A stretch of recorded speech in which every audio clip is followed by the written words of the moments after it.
So for today's class, we're going to be discussing Samuel Johnson's Rasselas, which will be, sadly, the last work of literature that we'll do this semester. We decided, I think it's the right thing with all the changes to online instruction, not to read Sarah Fielding's The Lives of Cleopatra and Octavia, but rather to spend the time that we have after today's class working on our papers and wrapping up the semester.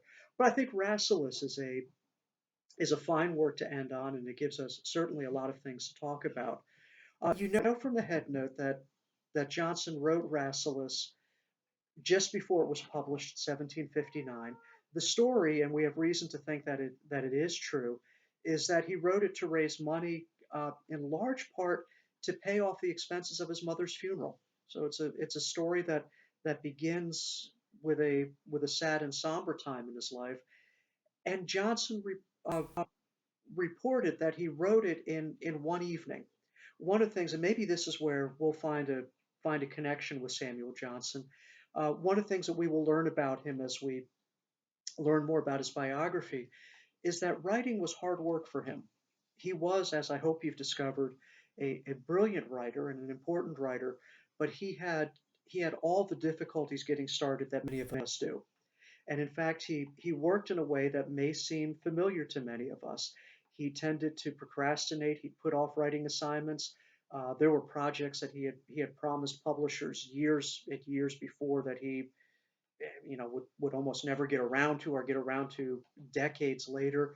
Uh, at the end, he was brilliant, but writing came hard, and writing was not something that was enjoyable or natural to him. It was always hard work, and it was always something that he would try to avoid and do all of the things that we do to avoid doing it. The fact that Johnson produced as much literature and really work of such enduring quality as he did is made all the more remarkable if we think uh, about the kind of life that he had. He didn't come from a particularly privileged background at all. His father was a bookseller in Lichfield, at a fairly rural part of England. He had some education.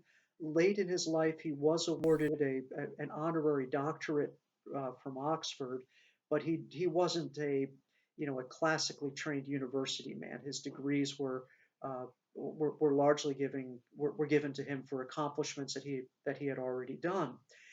He also suffered from what would seem to us to be, and I think reasonably seem to us to be, some incredible physical difficulties.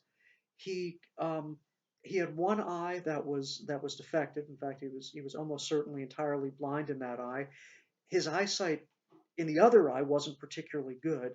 Sir Joshua Reynolds, one of his close friends, has a portrait of Johnson where he's holding a book, and he's got it the poor book's being abused. He's got it all bent over, and he's kind of holding it up to his eye like this. That's probably about how he had to read. It was now imagine being a writer, right? And you have such poor vision. He also had very poor hearing, suffered from tinnitus his entire life, so he always had a ringing in his ears. He doesn't seem to have cared very much for music, uh, and that probably is a result of the fact that just hearing was very difficult for him, and he lived with the constant distractions of ringing in his ears. He had what was known as the king's disease, scrofula, which was an infection. Sometimes it's tubercular, and other times it's not, on his neck that today would be, it's almost always treatable. In his day, it was not so easily. They actually thought you could treat it by having the monarch touch you. That's why it was called the king's disease. There was an idea that the monarch had the power of the cure, and Samuel Johnson's parents actually took him to Queen Anne as a child so that he could be touched and cured, but it didn't take. So he had that disease. He suffered from Tourette's syndrome, which made conversation uh, and just his gestures very awkward. Socially, Johnson was a tremendously awkward person, and probably kind of difficult person to get along with, which in some ways makes the fact that he created such close circles of friends throughout his life all the more remarkable and all the more telling of the kind of kindness and care that was really at the heart of his person. Uh, Later in life, he suffered a debilitating stroke. He had gout. He just seemed to have lived a life that was one of almost constant pain. Yet, in spite of that, and in spite of suffering from what today would almost certainly be diagnosed uh, as really severe depression, um, and and all the things that can go with that of self doubt and of uh, constantly feeling uh, unworthy and the anxieties and the dreads that can go with mental illness. Uh, Johnson just had a lot of other sadness in his life as well. He was married, and his wife died long before he did. He was a widower for most of his life. He um, he had circles of friends, but he also lost friends and saw friendships deteriorate. And in spite of all of that, he was able to produce such incredible work. If he had only accomplished creating the Dictionary of the English Language, which he published in 1755, the first real dictionary in our language, and the first one to use the practice that we now see in the OED of going back through previous writers and using illustrative examples so that the dictionary is descriptive and shows a history of how the meaning of words has changed over time rather than prescriptive. Uh, if he had done only that, he would be a literary giant. And scholars have wondered forever how it was that he accomplished the dictionary. He had help. He had amanuensi who were working in a really small space, uh, a space not much bigger really than one of our classrooms. He borrowed a lot of books, and somehow they set up an indexing system and set up a.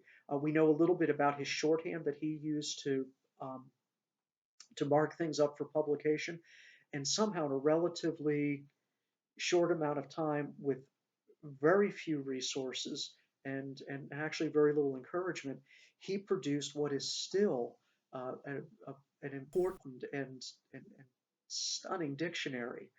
Late in his life, when his health was even worse, he finally got around to writing the multi-volume Lives of the Poets, uh, a truly important work that serves uh, as a basis for our critical assessments of a lot of the writers that we still read. His biography of Pope is important. Uh, the term metaphysical poets, which we think of with poets like John Donne.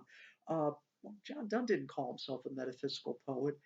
That term actually came from Samuel Johnson in his life of Abraham Cowley.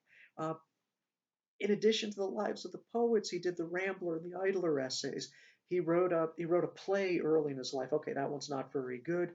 He wrote some poetry, two of which are really remembered. The Vanity of Human Wishes and London, both satires. Uh, he was a person of just remarkable accomplishment. And then we get this thing Rasselas in 1759, which shows all of the signs of a work that was somewhat rushed.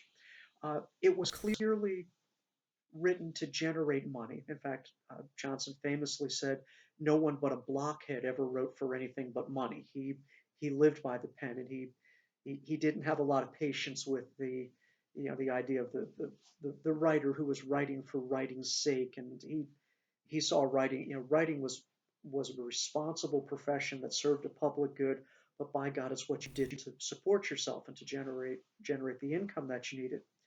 So he produces Rasselas. The genre is sometimes called an Oriental tale, uh, and these were popular in starting around 1750 through the early part of the 19th century. Most often, these tales take place in what we would call the Middle East. They would call the Orient or the Near Orient. This tale actually is close to that area, but it's in North Africa in the part of the Horn. Abyssinia is present day Ethiopia, so it's actually an African tale, but it was written in the and promoted as an Oriental tale, which would have given it a lot of market value. But what Johnson did is really a little bit different than what we typically find in those stories. For one thing, the plot of his story isn't very complicated. Typically, the Oriental tales had these magnificent plots with all these great adventures. There's nothing sensational. We see, the sort of sensual attractions of the Orient in a lot of those stories, and boy, you sure don't get that in Samuel Johnson. Uh, it is set um, in an exotic location. He does travel within parts of the story that we won't have a chance to read. Rasselas travels, for example, to Cairo, so we do get Oriental aspects of it. Uh, but Johnson's work is really different from those other works that probably were closer to the kind of escape literature that we would think of with romances. His is closer to a moral essay or almost a philosophical meditation. And in some ways, the work seeks to answer the question of how does one lead a happy life? I've talked about happiness this semester. It's one of the big questions in 18th century literature. Uh, Johnson's answer at first seems to be uh, almost an answer of denial, right? I mean, it seems within this work that there is, in some ways, nothing that one can do to ensure any kind of happiness. There's the happy valley where Rasselas grows up, which is designed for the prince and the other members of his family to live in this sort of perfect world where there is no pain, where there is no suffering, where there is no want. And what do we discover? Well, what we would imagine we would discover that everybody's bored. Uh, Imlac, his tutor, tells us about his travels. And sometimes we think if we're bored, like, when we're stuck home in a pandemic, we don't have anything to do, and we're thinking, I can't wait till this is over and I can go out and I can seek adventure and I can see things and I can travel. And travel is wonderful. But you know what else? Travel is also a pain in the ass, and it's uncomfortable at times, and sometimes we get our expectations for things that we really are looking forward to seeing, and they're not that great, and we think, well, we want this society of great friends and fellow minds, and yeah, that's great, but then yeah, they get to be a pain too. So we start thinking, oh well, I love reading and I love books and I love intellectual pursuits. I'm not one to criticize that. Hell, I built my life around it. But sometimes, that shit gets tedious as well.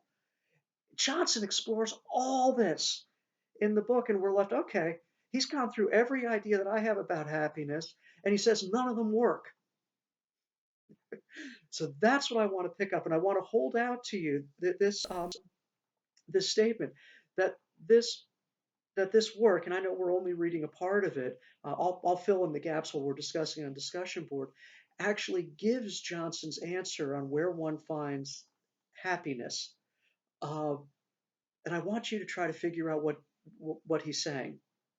It's actually, I think, and you may disagree with me, but uh, I think there's actually a tremendous amount of wisdom in this work.